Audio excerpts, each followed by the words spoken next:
Qué privilegio el día de hoy que podemos estar en la casa del Señor y siendo día domingo podemos celebrar la resurrección de nuestro Señor Jesucristo y también proclamar la vindicación de la gloria de Dios por medio de su palabra predicada. Sean todos bienvenidos. Hoy vamos a retomar nuestro estudio a la carta a los Hebreos y vamos a retomar la serie en la que nos encontrábamos acerca de los héroes de la fe. Y el día de hoy vamos a estar estudiando Hebreos 11, versículos 6 y 7. Pero quisiera, por favor, pedirles si por favor se pueden poner sobre sus pies y vamos a leer Hebreos 10 desde el versículo 32 hasta Hebreos 11, 7. Dice así la palabra del Señor: pero traed a la memoria los días pasados, en los cuales después de haber sido iluminados, sostuvisteis gran combate de padecimientos, por una parte siendo expuestos públicamente a ultrajes y aflicciones, por otra siendo compañeros de los que estaban en una situación semejante. Porque también os compadecisteis de los presos y sufristeis con gozo el despojo de vuestros bienes, sabiendo que tenéis para vosotros una mejor y perdurable posesión en los cielos. No perdáis, pues, vuestra confianza, que tiene gran galardón, porque tenéis necesidad de paciencia, para que habiendo hecho la voluntad de Dios, obtengáis la promesa. Porque un poquito y el que ha de venir vendrá y no tardará, mas el justo vivirá por fe, y si retrocede, mi alma no se complace en él. Pero nosotros no somos de los que retroceden para destrucción, sino de los que tienen fe para preservación del alma. Ahora bien, la fe es la firme seguridad de las realidades que se esperan, la prueba convincente de lo que no se ve. Porque por ella alcanzaron buen testimonio los antiguos. Por la fe entendemos que el universo fue enteramente organizado por la palabra de Dios, de modo que lo que se ve fue hecho de cosas no visibles. Por la fe Abel ofreció a Dios más excelente sacrificio que Caín, por lo cual alcanzó testimonio de que era justo, dando Dios testimonio sobre sus ofrendas, y muerto aún habla por ella. Por la fe, Enoc fue trasladado para no ver muerte y no fue hallado, porque Dios lo trasladó. Y antes que fuese trasladado, tuvo testimonio de haber agradado a Dios. Versículo 6. Y sin fe es imposible agradar a Dios. Porque es necesario que el que se acerca a Dios crea que le hay y que es galardonador de los que le buscan. Por la fe, Noé, cuando fue advertido por Dios acerca de cosas que aún no se veían, con reverencia preparó un arca para salvación de su casa. Y por esa fe condenó al mundo y fue hecho heredero de la justicia, que es según la fe. Oremos. Señor, te damos gracias por tu palabra. Gracias por el testimonio que nos has dejado en las Escrituras. Pedimos, Señor, que podamos ver cosas maravillosas en tu palabra el día de hoy. Te pedimos, Señor, por favor, que ilumines nuestras mentes, que también nuestros corazones puedan arder de afecto por usted, Señor, y que podamos salir de aquí deseosos de amarle, Señor, con mayor intensidad, servirle con mayor fervor y caminar con usted cada día de nuestra vida, Señor. Te lo rogamos todo esto en el nombre de nuestro Señor Jesucristo. Amén. Pueden tomar asiento.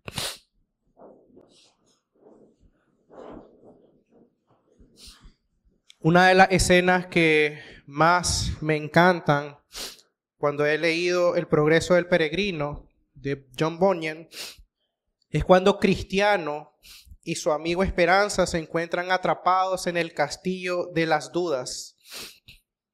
Este castillo está siendo custodiado por dos gigantes. Uno se llama Desesperación y su esposa se llama Desconfianza. Estos dos se encuentran siendo constantemente atormentados por este matrimonio perverso. Ellos llegan incluso a desear la muerte a causa de su nivel de desesperación.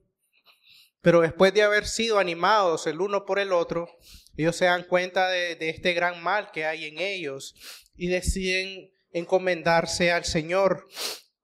Por lo cual, después de varios días, hasta llegar al amanecer del día domingo, ellos pasan toda la noche orando y pidiendo ayuda al Señor. Entonces, cuando llega la mañana del día domingo, Cristiano exclama de repente sorprendido: ¡qué necio soy!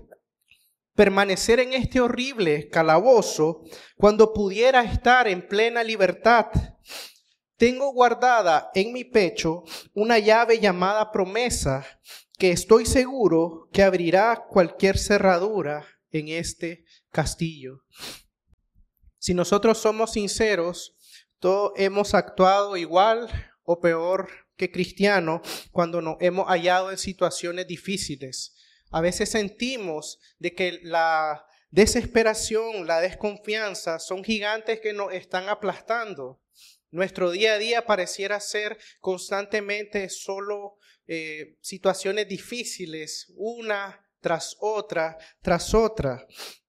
Y en la medida que andamos en nuestro peregrinaje, nos vamos dando cuenta de que estas presiones, estas tribulaciones, estas aflicciones sacan lo peor de nosotros. Podemos ver mucho pecado e incredulidad en nuestros corazones. Y en cierto modo anhelamos que el Señor venga y restaure todas las cosas. Quisiera que por un momento nos pusiéramos en los pies de la iglesia del primer siglo. Solo traigan esta imagen a sus mentes. Supongamos que hemos escuchado la predicación de los apóstoles. Hemos sido convencidos de que Cristo es el Mesías. Estamos convencidos de que Jesús ha cumplido todo aquello que el Antiguo Testamento apuntaba a Él. Estamos creciendo en el conocimiento de Dios e incluso hemos declarado públicamente nuestra lealtad y nuestra unión con Cristo por medio del sacramento del bautismo. Estamos anhelando crecer en el Señor más y estamos disfrutando de la comunión con Él. Pero un día todo cambia cuando despiertas y golpean a tu puerta varios soldados romanos. Empiezan a golpearte y empiezan a sacarte por la fuerza de la casa y te dicen que el Imperio Romano ha prohibido la adoración a este Jesús y que se ha vuelto su mirada sobre los seguidores de Él. Pasan los meses y las cosas siguen empeorando. Ha sostenido un gran combate de padecimientos. Ha sido expuesto públicamente a ultrajes y aflicciones. Has sufrido el despojo de tus bienes. Has perdido tu trabajo. Ya nadie te quiere contratar porque eres cristiano. Y ya no puedes ni siquiera irte a tu casa porque ha sido confiscada. Entonces, una pregunta se viene a tu mente. Si Cristo es el cumplimiento de lo que apuntaba el Antiguo Testamento, ¿por qué la vida sigue siendo tan difícil?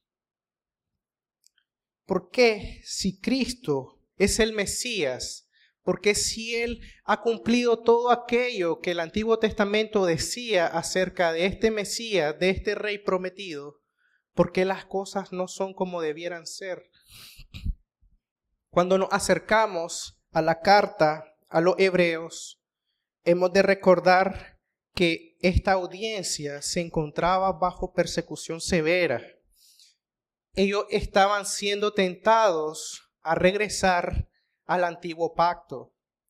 Ellos decían, si volvemos al antiguo pacto, esto no nos va a traer tantos clavos como estar ahorita siendo perseguidos por causa de Cristo. Y era una tentación real y algo en lo que el día de hoy nosotros pudiéramos también ser tentados de volver a la vieja manera de vivir. ¿Por qué?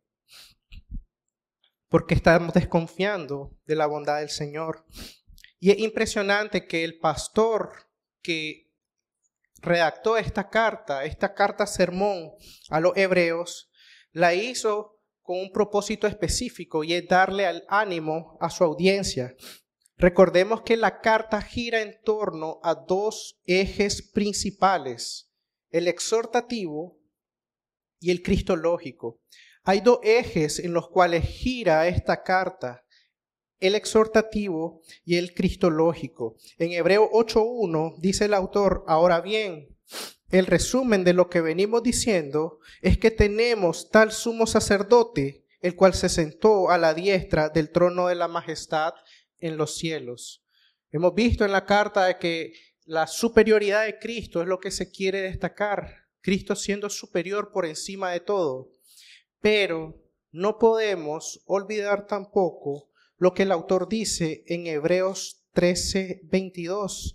Dice: os ruego, hermanos, que soportéis esta palabra de exhortación, pues he escrito brevemente. Y cuando dice el autor soporten o sufran, dice otras versiones, esta palabra exhortación, la palabra exhortación tiene dos connotaciones en este sentido.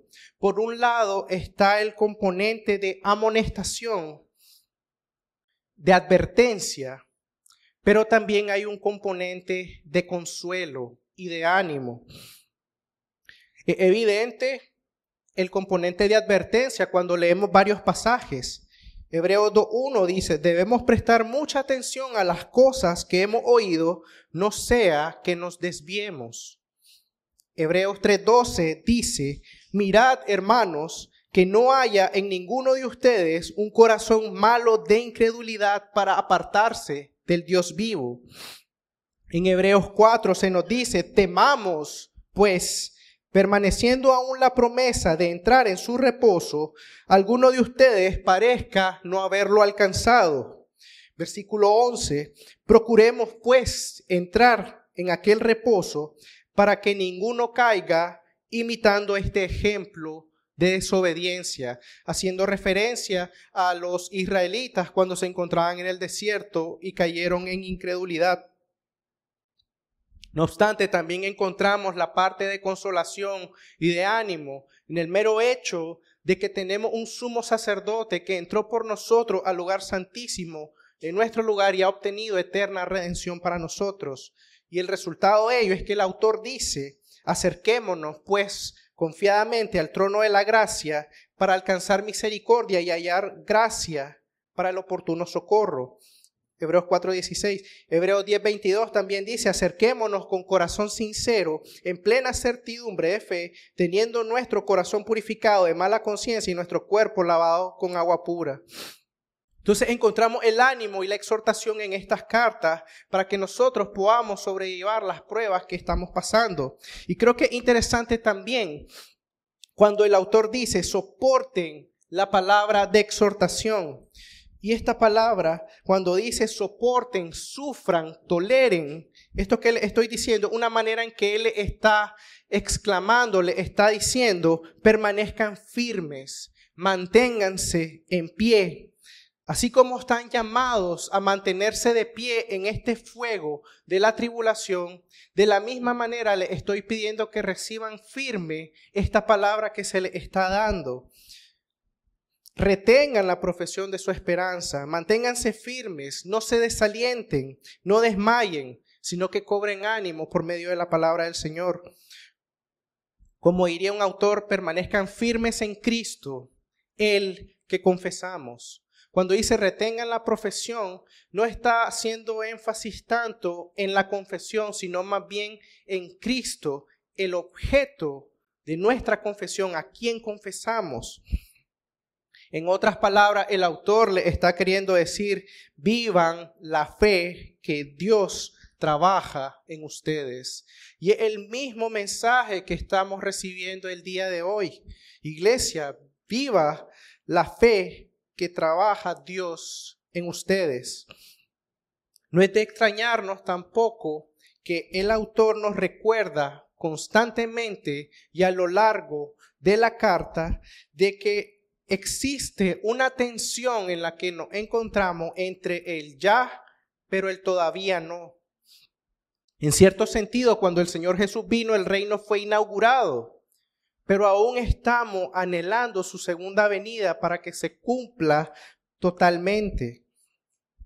Nos encontramos en esta tensión y somos como extranjeros y peregrinos, según el autor de Hebreo, y también el mismo lenguaje que Pedro ocupa en su primera carta. Les dice: os ruego, hermanos, como extranjeros y peregrinos, que se abstengan de los deseos carnales que luchan contra el alma. Nos recuerda de que esta tierra no es nuestro lugar permanente, que tenemos una ciudadanía en los cielos, de la cual esperamos a nuestro Redentor, el Señor Jesucristo. Y en medio de todo este conflicto, en medio de todas estas luchas, en medio de todas estas tribulaciones, nosotros somos llamados a vivir por fe. Y el día de hoy lo que vamos a explorar, ¿qué significa que estemos viviendo por fe? Pese a que nos encontramos en esta tensión entre la creación y la restauración definitiva de todas las cosas, nosotros podemos cobrar ánimo. Dice el autor a su audiencia: no pierdan su confianza, la cual tiene un gran galardón. ¿Tienen necesidad de qué? De paciencia, para que habiendo hecho la voluntad de Dios obtengan la promesa. Y algo también interesante, el escritor de la carta a los hebreos le dice a su audiencia y nos dice a nosotros que nuestra experiencia es similar a la experiencia de los israelitas en el desierto. El autor le está diciendo que la experiencia a su audiencia, a la que le está escribiendo, y a nosotros, que nuestra experiencia es muy similar a la de los israelitas en el desierto, donde somos constantemente abrumados, somos constantemente puestos a prueba. La queja está a la orden del día en nuestros corazones y nosotros tenemos que ser conscientes de los peligros de deambular en este desierto, sobre todo a causa de la incredulidad. Por eso es que Hebreos 3, si se recuerdan, habla mucho acerca de este incidente cuando el pueblo puso a prueba al Señor y dicen de que ellos no entraron al reposo a causa de la incredulidad. Entonces, hermanos, nosotros caminamos por un desierto, pero es Jesús el que nos guía a la gloria.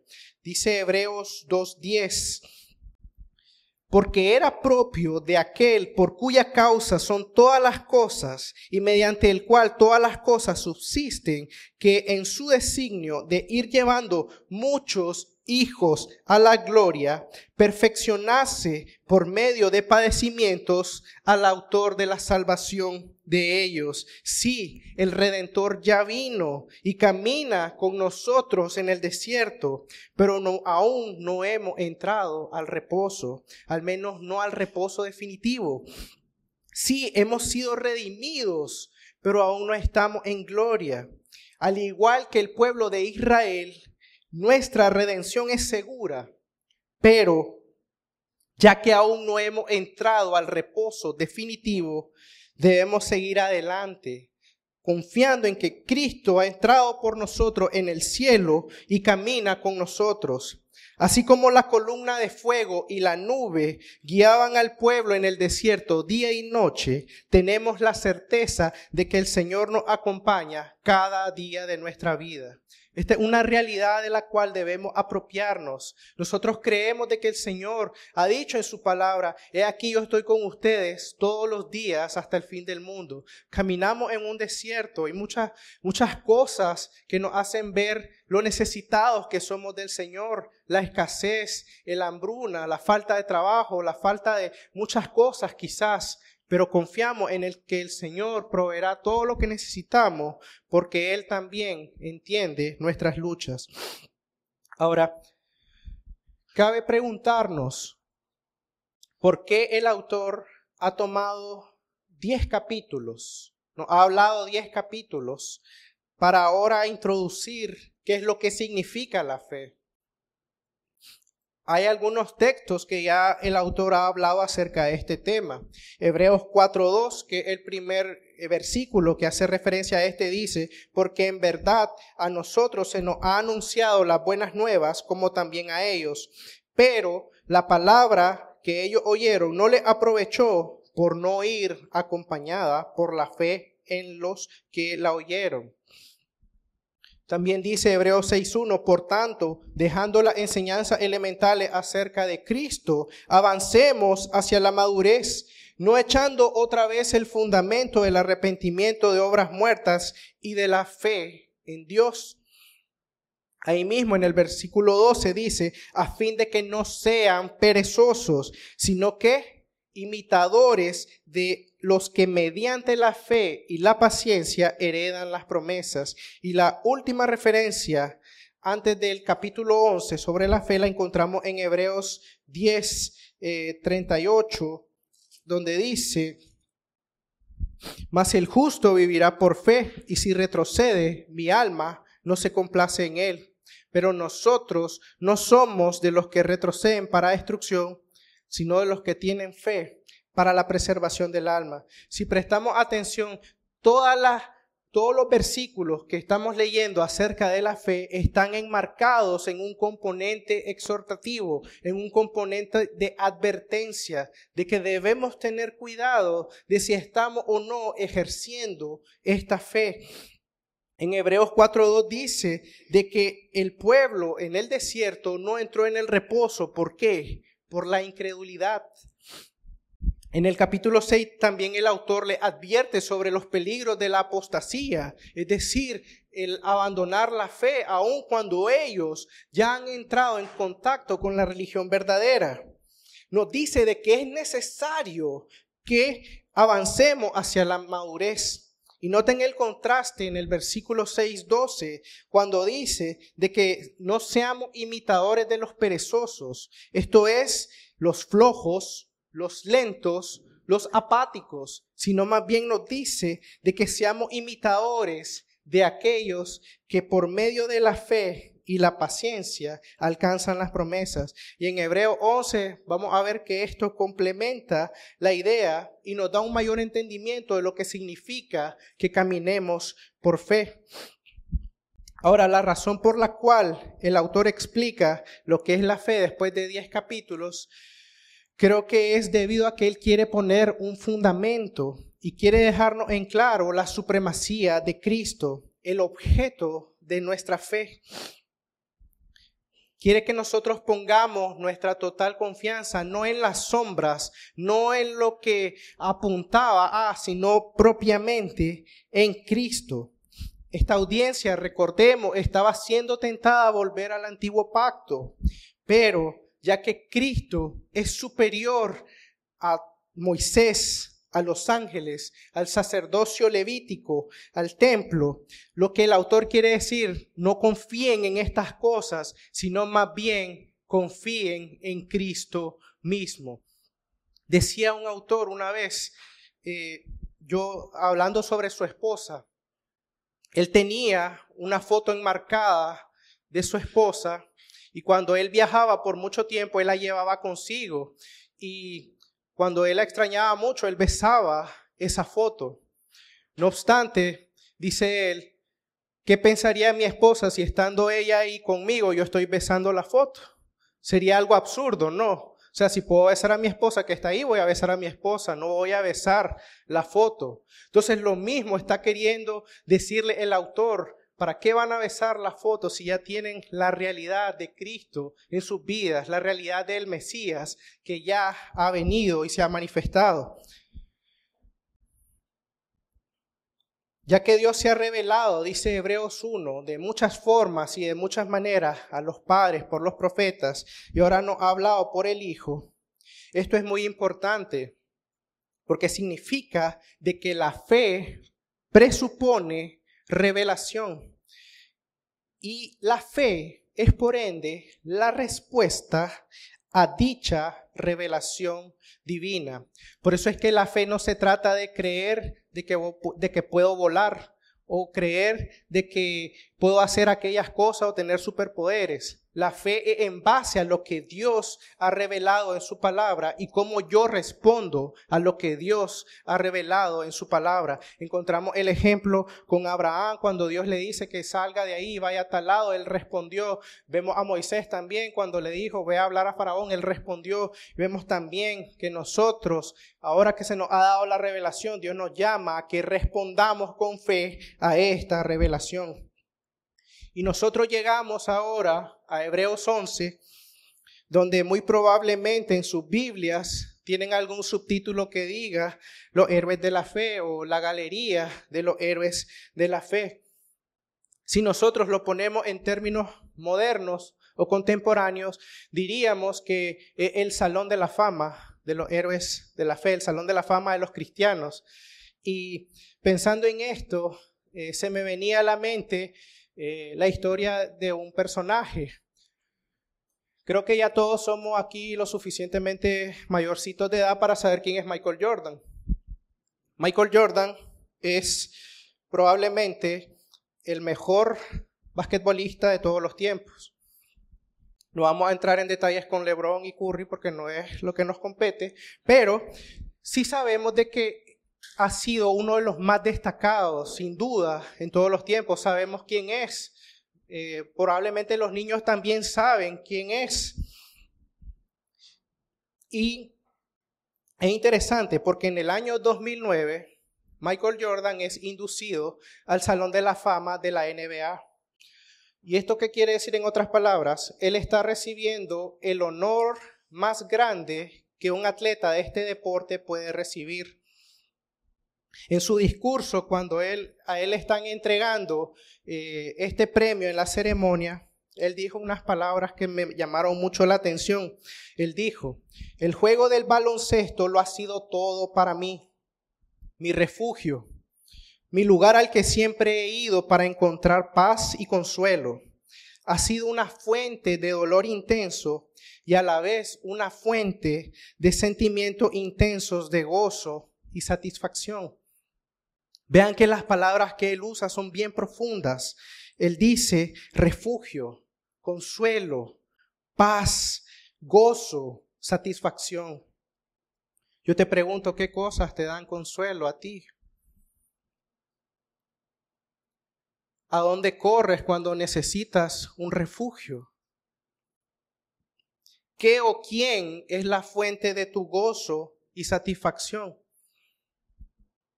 En otras palabras, ¿a dónde corres cuando todo sale mal? Para este hombre era el baloncesto. Para ti, ¿qué es lo que te da consuelo, satisfacción? ¿A dónde corres cuando el mundo se derrumba? Déjame decirte algo, la respuesta a esto te dirá quién es tu Dios. ¿A dónde corres? Cuando pierdes tu trabajo, cuando pierdes la vida de un familiar, cuando no hay que comer, a los contactos, a la familia, o corres al Señor. Eso es lo que el autor está diciendo, ¿a dónde vamos a correr?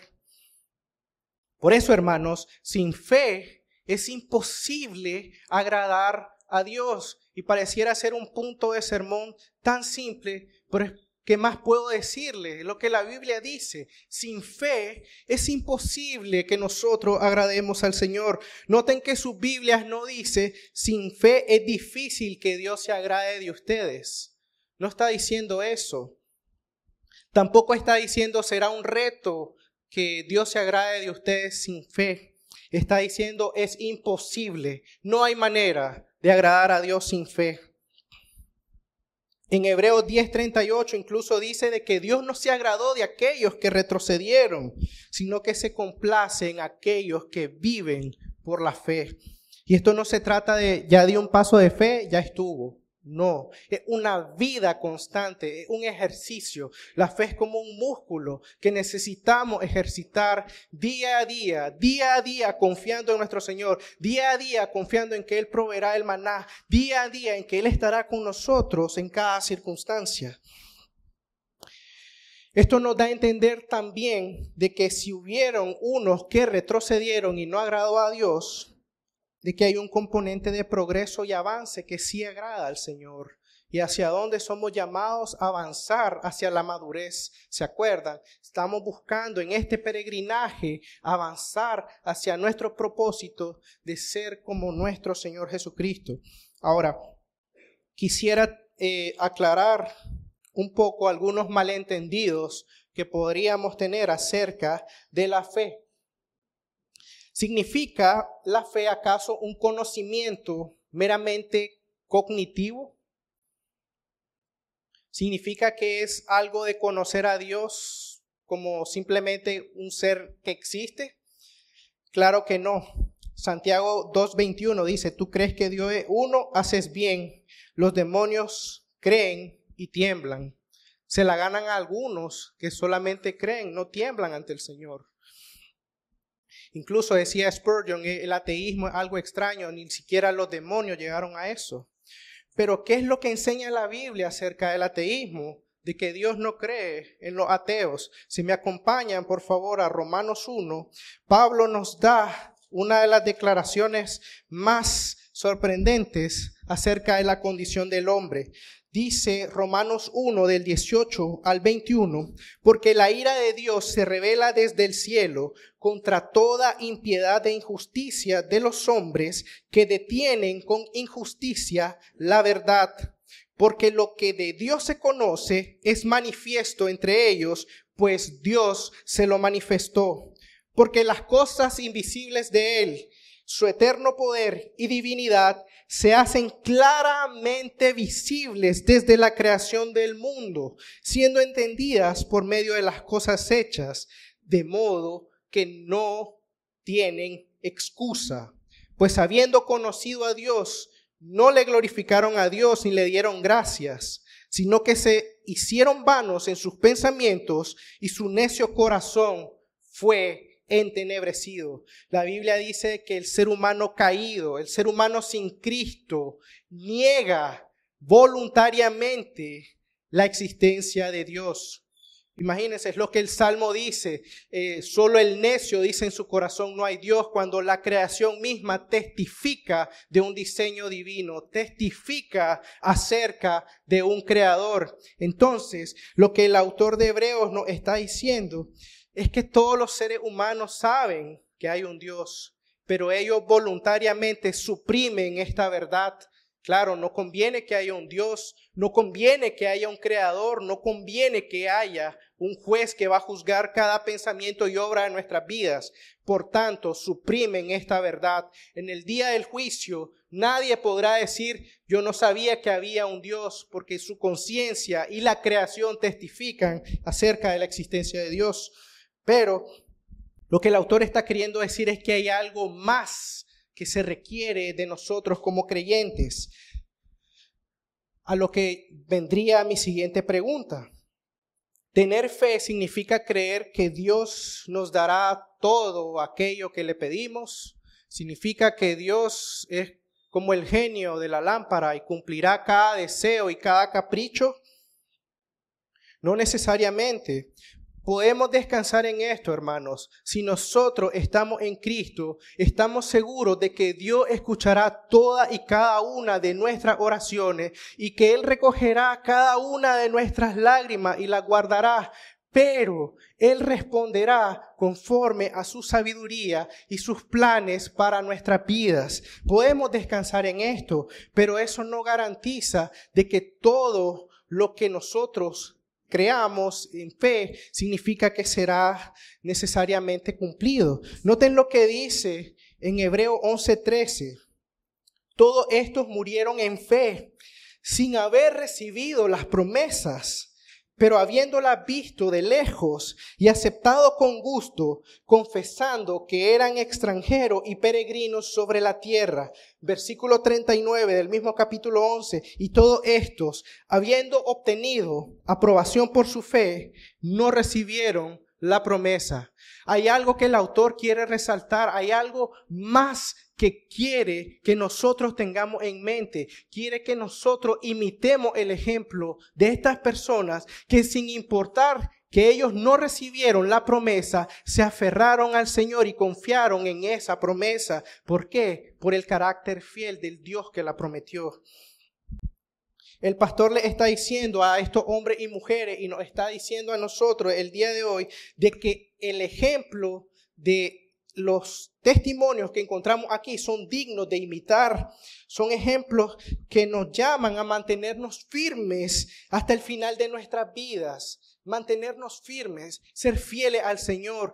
Caminar por fe, eso es lo que el Señor nos está llamando a hacer, confiando en que no solamente en las promesas, sino también en el Dios que da estas promesas, de manera que el testimonio de ellos anticipa el cumplimiento de las promesas. El punto acá es que la audiencia de Hebreos también podía cobrar ánimo por medio del testimonio de aquellos que también transitaron antes que ellos. Y nosotros el día de hoy también podemos cobrar ánimo por el ejemplo de todos estos hombres y mujeres que, a pesar de que dice murieron sin recibir la promesa, permanecieron firmes y fieles al Señor. Noten esto muy importante también. La fe va acompañada de dos cosas: la acción y la paciencia. Por eso es que le dice el autor, es necesario que teniendo paciencia obtengáis la promesa. ¿Por qué? Porque no se va a dar de un día para otro. ¿Cómo podría nuestra fe ser ejercitada si orásemos e inmediatamente todo fuese cumplido? No podríamos crecer en nuestra confianza, en nuestra dependencia del Señor. Gloria a Dios por las tribulaciones, porque nos hacen crecer, nos hacen doblar nuestras rodillas, nos hacen confiar en el Señor, aun cuando no sabemos hacia dónde Él nos está llevando. Podemos confiar en que aquel que prometió va a cumplir cada una de sus promesas en nuestra vida. Por tanto, sin fe es imposible agradar a Dios, y nos da la razón. Porque es necesario que el que se acerca a Dios crea que Él existe. Pero también dice algo más: recompensan a los que lo buscan.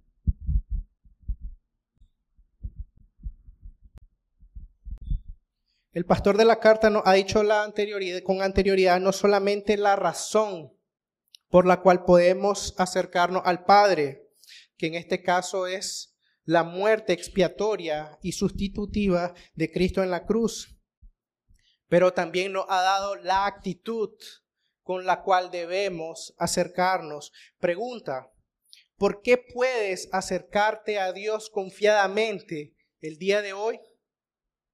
¿Por qué razón puedes acercarte? No solamente acercarte, sino acercarte confiadamente a la presencia de Dios.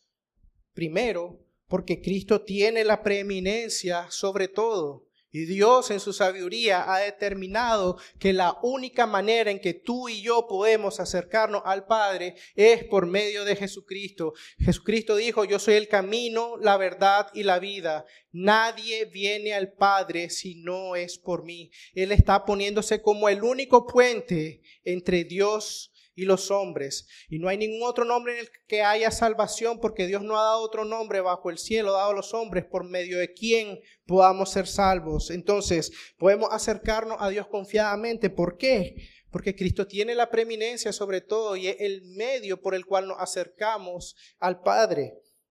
Segundo, nos podemos acercar confiadamente porque Él te entiende. Hebreos 2, 14 al 18 dice: así que por cuanto los hijos han tenido en común una sangre y una carne, Él también participó igualmente de lo mismo, para que por medio de la muerte destruir el poder al que tenía el imperio de la muerte, esto es, al diablo, y librar a todos los que por el temor de la muerte estaban durante toda la vida sujetos a servidumbre. Versículo 17, por la cual debía ser en todo semejante a sus hermanos, para venir a ser misericordioso y fiel sumo sacerdote en lo que a Dios se refiere, para hacer propiciación por los pecados del pueblo. Versículo 18, pues en cuanto Él mismo fue probado mediante el sufrimiento, es poderoso para venir en auxilio de los que son tentados. Y eso somos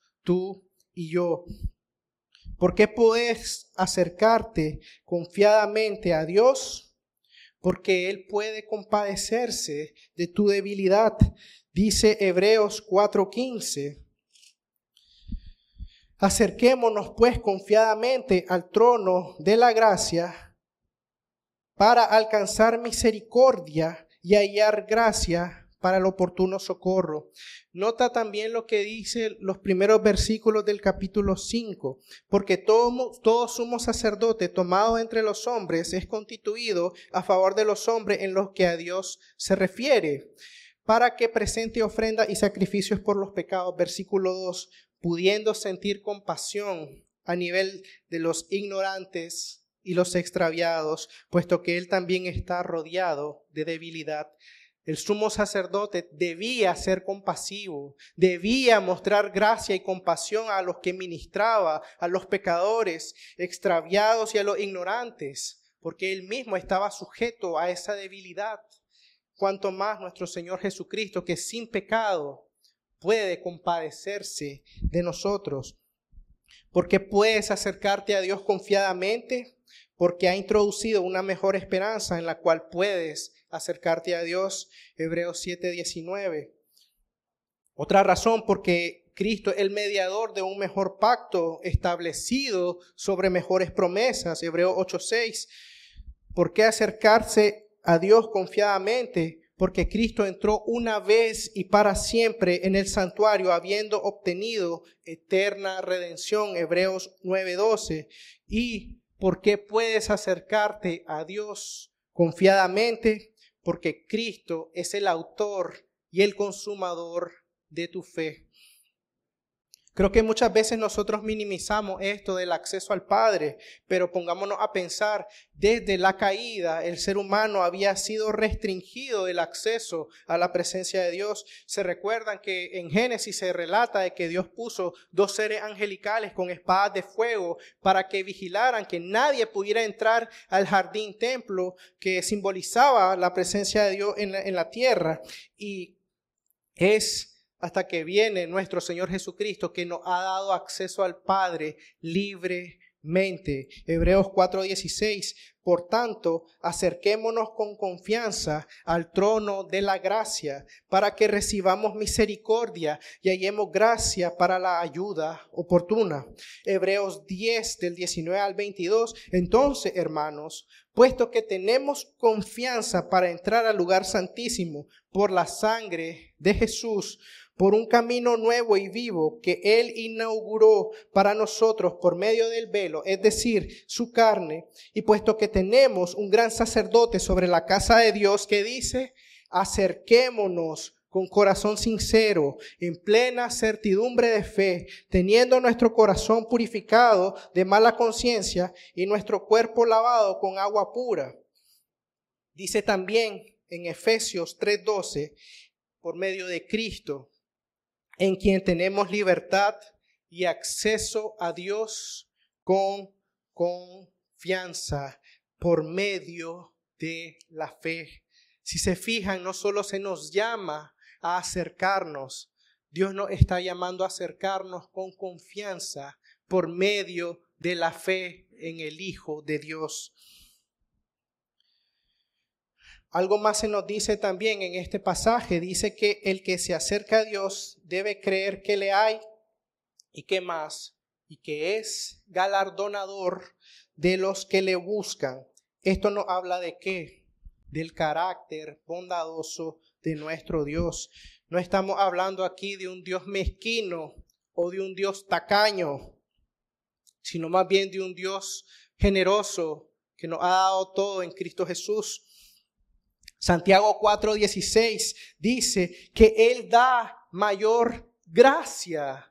Él nos da mayor gracia. Ponte a pensar por qué Santiago, hablando sobre las pruebas, dice pídanle a Dios sabiduría. Porque las pruebas muestran de que no somos tan sabios como pensamos y necesitamos de la sabiduría del Señor. Y entender esto, de que Dios da aún mayor gracia, es el componente principal de nuestra vida devocional. Esto es lo que decía un autor, dice, el hecho que Dios da mayor gracia es la base de tu relación con Dios y el latido de tu vida de oración. Esto es en lo que confiamos, lo que imploramos, lo que cantamos, en lo que nos deleitamos y por lo que estamos agradecidos, porque Dios da aún más gracia de la que merecemos. No merecemos nada, no merecemos más que la condenación, pero dice Dios da mayor gracia. Y es por eso que nosotros podemos cantarle y alabarle y estar aquí el día de hoy. Pero es importante, hermanos, lo que pensamos acerca de Dios afecta la manera en cómo te acercas a Dios. La manera en que piensas de Dios, lo que piensas acerca de Él, va a afectar totalmente la manera en cómo te acercas a Él. En mi experiencia, el problema en nuestro país no es el ateísmo. Ya vimos que el ateísmo es algo absurdo, pero usualmente la gente cree de que Dios simplemente puso a girar el mundo y ahí lo dejó y no interviene en los asuntos de las personas. Pero nosotros encontramos de que Dios es un Dios personal, un Dios trascendente y a la vez inmanente. ¿Qué quiere decir? Es un Dios que está muy por encima de lo que podemos concebir en nuestras mentes, pero se ha acercado a nosotros por medio de la persona de Jesucristo y nos ha dejado su revelación, lo cual muestra el deseo del Señor de interactuar con su creación. Entonces, lo que yo pienso acerca de Dios va a afectar todo. Va a afectar mi vida devocional, va a afectar mi vida matrimonial, va a afectar mi vida familiar, va a afectar mi trabajo, cómo me conduzco en los negocios. Por eso es importante, ¿qué es lo que pensamos acerca de Dios? Decía Tozer, lo que pensamos acerca de Dios, lo primero que se nos viene a la mente es lo más importante acerca de nosotros. Si nosotros pensamos que Dios es un Dios mezquino, entonces un Dios mezquino no nos va a dar nada. ¿Qué nos va a poder ofrecer un Dios mezquino, un Dios tacaño? Un Dios que no tiene gracia ni compasión. ¿Cómo podría perdonar nuestros pecados? Un Dios que es distante y lejano. ¿Cómo podría consolarnos? Pero esto no es lo que la Biblia enseña. Hermanos, pensemos en el testimonio de la bondad y la generosidad abundante de nuestro Dios. Mateo 7:11 dice, pues si ustedes, siendo malos, saben dar buenas dádivas a sus hijos, cuánto más su Padre que está en los cielos les dará cosas buenas a los que le piden. Lo que Cristo está diciendo es que si el hombre en su condición caída, el hombre no siendo perfecto, el hombre con su pecado y con su maldad, hace lo que es mejor para sus hijos, cuánto más el Padre hará por nosotros que somos sus hijos adoptivos. Entonces, pensemos en algunos ejemplos y traigo unos cuantos para poder reflexionar. Pensemos en Jacob. Si me acompañan a Génesis 28, del 18 al 22, encontramos la historia de Jacob. Y dice, Génesis 28, del 18 al 22, y se levantó Jacob de mañana y tomó la piedra que había puesto de cabecera y la alzó por señal y derramó aceite encima de ella. Y llamó el nombre de aquel lugar Betel, aunque Luz era el nombre de la ciudad primero. E hizo Jacob voto diciendo, si me asiste Dios y me guarda en este viaje en que voy, y me da pan para comer y vestido para vestir, y si vuelvo en paz a la casa de mi padre, Jehová será mi Dios. Y esta piedra que he puesto por señal será casa de Dios, y todo lo que me dieres, el diezmo apartaré para ti. Suena muy piadoso lo que Jacob está diciendo, ¿verdad? Pero ¿qué fue lo que pasó en el capítulo anterior? Jacob engañó a su padre, usurpó la identidad de su hermano y está corriendo, está huyendo de su hermano a causa de lo que él sabe que él hizo, que no fue correcto. Y el Señor se le aparece y él le dice que él ha reafirmado la promesa de Abraham a él, de que él va a ser su Dios y el Dios de su descendencia y que le va a dar la tierra para poseerla. Noten la respuesta de Jacob. Es como si él le dijera al Señor, ¿sabes, Señor, que tú ni lo que me estás ofreciendo? Pero yo necesito pan y vestido ahorita. ¿Te parece que si me da esto, entonces vos vas a poder ser mi Dios? Ay, te doy el 10% de mis ingresos. Clase oferta, ¿verdad? O sea, pongámonos a pensar cómo un hombre que se llama el engañador quiere ofertarle algo al Señor. Pero si somos sinceros, esa es nuestra tendencia. Nosotros queremos negociar con Dios. Muchas veces queremos hacer algo en compensación para que Dios haga otra cosa. Y es cuando nosotros ejemplificamos esto en nuestras vidas. Otro personaje en la escritura encontramos a Ana.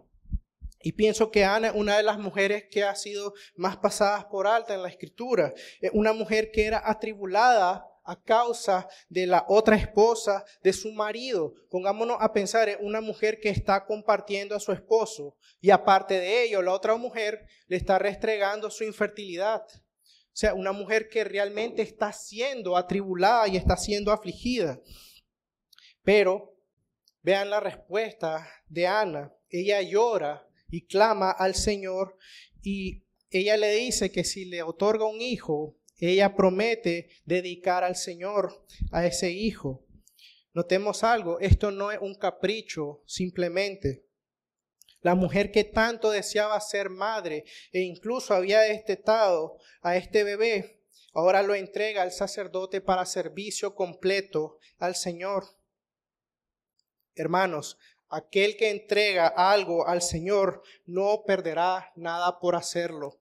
Aquel que entrega algo al Señor no va a perder nada por hacerlo. Tenemos esa confianza que podemos entregarnos a Dios y no perderemos nada. Ya lo tenemos todo en Cristo. Y vean la bondad del Señor con Ana, de que al final ella concibió 5 hijos más. Pero este no es el punto. Vean la respuesta de Ana en 1 Samuel 2:2. Ella dice, no hay santo como el Señor. En verdad no hay otro fuera de ti, ni hay roca como nuestro Dios. Yo te pregunto, hermano, ¿qué preferirías? ¿Que Dios cumpliera ese deseo, eso que tanto anhelas, que no necesariamente es pecaminoso?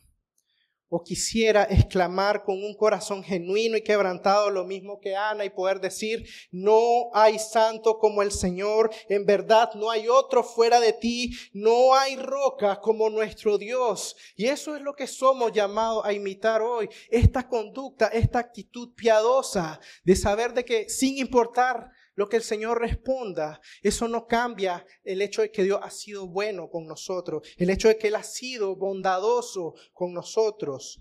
Hermano, Dios siempre es mejor de lo que podemos imaginar. Dios siempre va a ser mejor de lo que nosotros podemos concebir o imaginar en nuestras mentes finitas. Les pongo otro ejemplo, el ladrón en la cruz. Lucas 23, 39 al 43. Si por favor me pueden acompañar, Lucas 23, 39 al 43.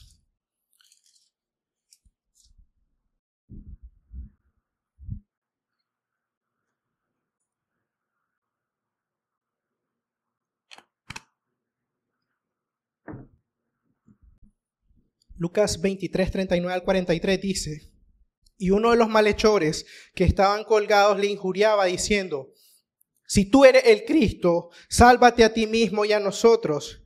Respondiendo el otro le reprendía diciendo, ni siquiera temes a Dios, viendo que estás bajo la misma sentencia de condenación. Nosotros a la verdad justamente, porque estamos recibiendo lo que merecieron nuestros hechos, pero este no ha hecho nada impropio. Y decía a Jesús, Señor, acuérdate de mí cuando vengas en tu reino. Entonces Jesús le dijo, de cierto te digo, hoy estarás conmigo ¿en dónde?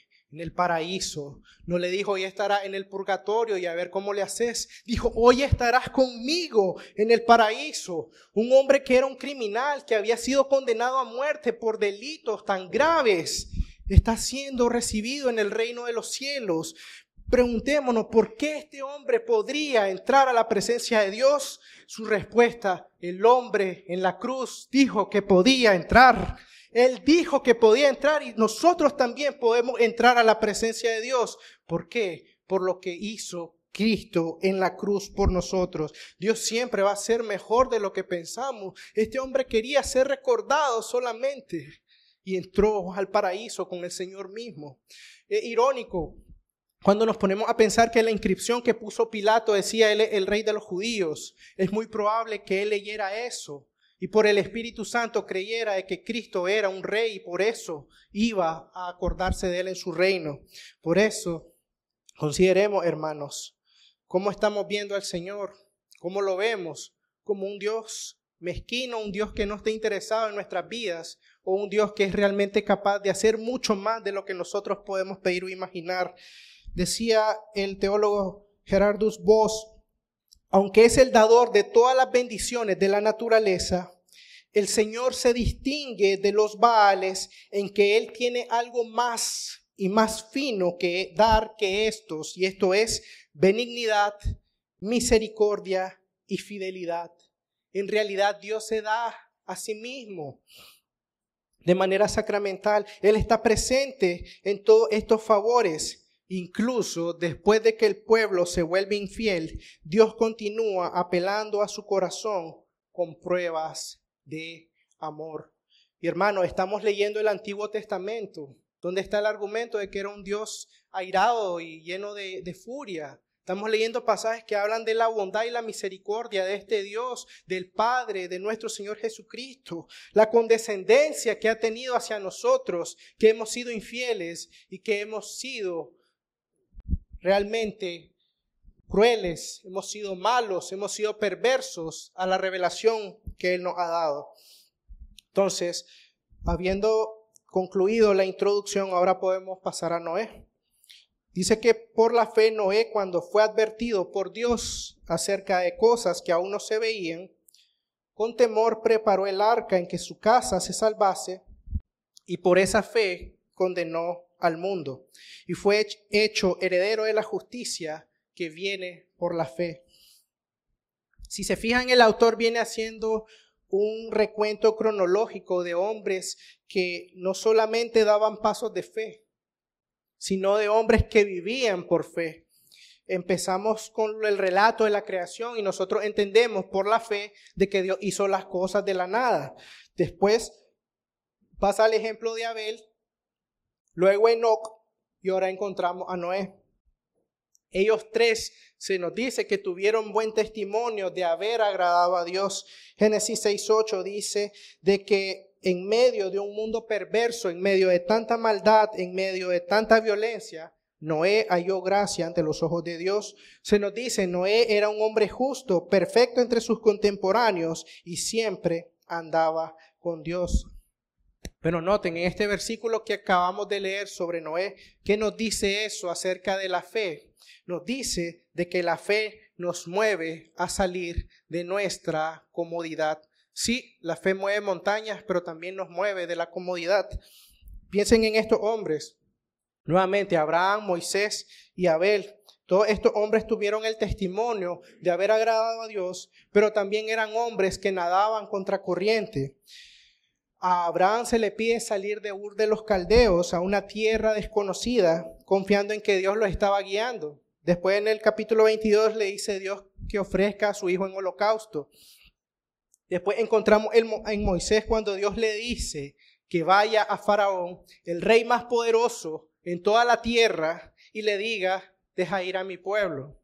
Si nosotros recordamos el relato en Éxodo 3, Moisés le pone varias excusas. ¿Y quién voy a decirle a los israelitas que sos? ¿Cuál es tu nombre? Y si ellos me dicen esto, ¿qué les digo? ¿Y qué señal puedo hacer? A lo que el Señor pacientemente va contestando cada una de esas. Y después Moisés le dice, Señor, soy tartamudo.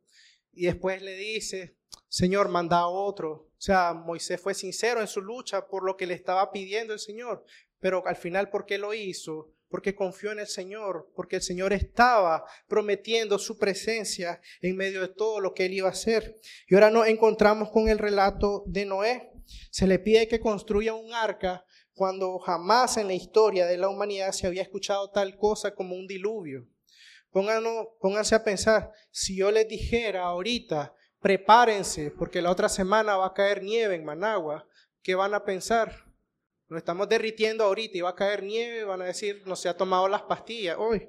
O sea, suena ilógico, ¿verdad? Suena una total locura. Pero es similar a lo que Noé estaba teniendo que enfrentar. Y dice de que cuando nosotros leemos el relato de Noé, La gente debió haber visto que este hombre estaba haciendo algo extraño, que estaba construyendo un arca. ¿Para qué un arca tan grande? ¿Qué va a pasar? Y les recuerdo, estas personas no eran angelitos. Ahí se nos dice que estaba lleno de violencia y maldad el mundo y que todos los pensamientos de su corazón eran de continuo solamente para el mal. Entonces, por la fe, no creo que muchas veces, sino en muchas, totalmente, en todas las circunstancias, vamos a salir de nuestra zona de confort. Miremos nuevamente a Noé. Halló gracia a los ojos de Dios y fue advertido acerca del desastre que se venía. Literal dice, habiendo sido divinamente instruido, es decir, habiendo sido capacitado por el Señor, con cuidado piadoso, preparó con intensidad el arca. Si nosotros queremos ser bien literales en cómo fue escrito, dice, habiendo sido divinamente instruido, con cuidado piadoso, preparó con intensidad el arca. No quiero que pasemos por alto estas palabras, porque dice de que si Noé preparó el arca de esta forma, yo te pregunto, hermano, ¿realizas con el mismo fervor tu servicio al Señor? Dios nos ha instruido en su palabra. Él nos ha revelado en ella todo lo que se espera de nosotros, la manera en cómo hemos de acercarnos a Él y todo lo que concierne en cuanto a su voluntad para nuestras vidas. Ya hemos sido instruidos divinamente.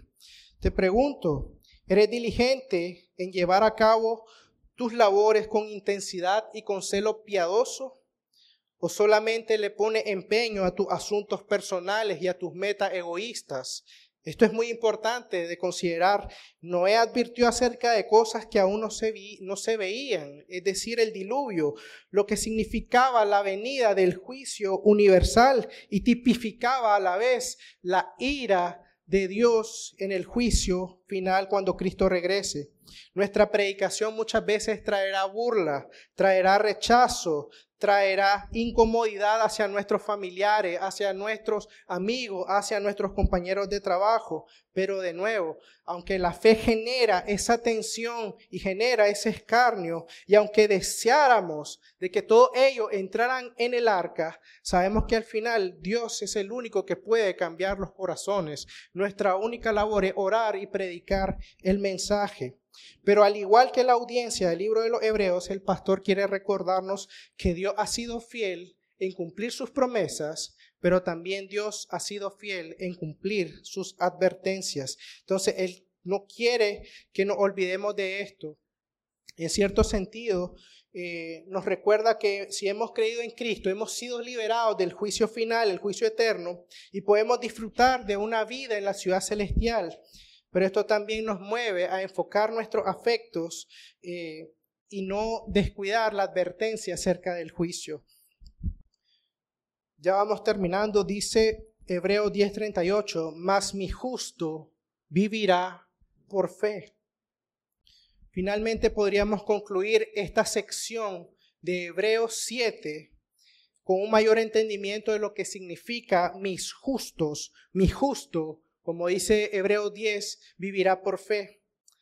De Abel nosotros aprendemos de que mi justo se conducirá en esta vida por fe, incluso de cara al sufrimiento o la muerte. Hebreos 11:4. Enoc nos probó de que mi justo vencerá la muerte por la fe. Al final Enoc fue trasladado, dice, para no ver muerte. Craqueó la muerte, no murió él. Se nos dice a nosotros que por la fe tampoco moriremos dos veces, porque el Señor nos va a resucitar. Y también se nos dice de Noé que mi justo no tiene que temer el juicio venidero. ¿Por qué? Porque ya hemos sido rescatados de nuestros pecados y de la condenación a causa de lo que Cristo hizo por nosotros. Iglesia, recuerda que andamos por fe y no por vista. Y aún en este valle de sombra y de muerte en el que pudiéramos transitar, podemos estar seguros de que el buen pastor nos acompañará en cada desierto, en cada prueba y en cada dificultad. Confiamos en un Dios tan generoso que no escatimó ni a su propio Hijo. ¿Cómo no nos dará con Él todo lo demás?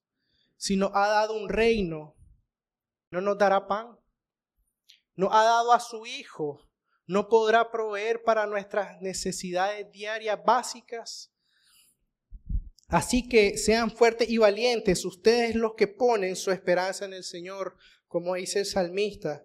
Ten ánimo, iglesia, y corramos con paciencia la carrera que tenemos por delante, pues confiamos en aquel que es poderoso para hacer mucho más abundantemente de lo que pedimos o entendemos. Y de nuevo, seamos cuidadosos con las palabras. Ahí el autor no está diciendo aquel que es poderoso para hacer lo que pedimos. Está diciendo aquel que es poderoso para hacer mucho más abundantemente. Y este es el Dios al que nos acercamos, un Dios que puede hacer mucho más abundantemente de lo que podemos pedir o imaginar, según el poder que actúa en nosotros.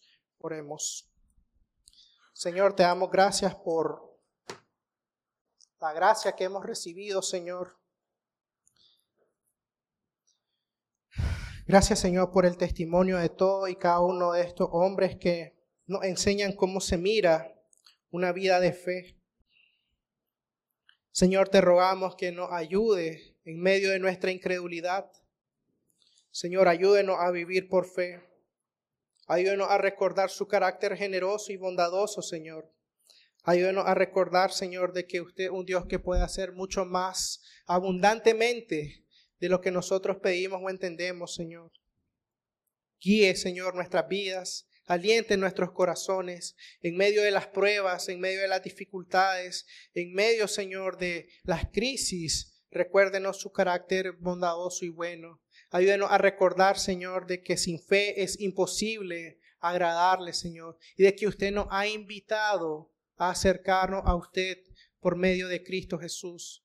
Señor, recuérdenos de que si somos hijos suyos, nunca podremos decir no sé qué hacer. Nunca podremos decir no tengo a dónde ir, porque tenemos un Padre Celestial que cuida de nosotros y que ha dado a su Hijo para redimirnos de nuestros pecados.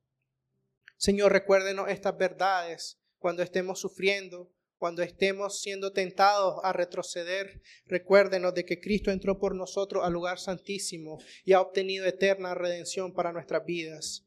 Gracias, Señor, por su palabra y damos toda la gloria a usted en el nombre de nuestro bendito Redentor, el Señor Jesucristo. Amén.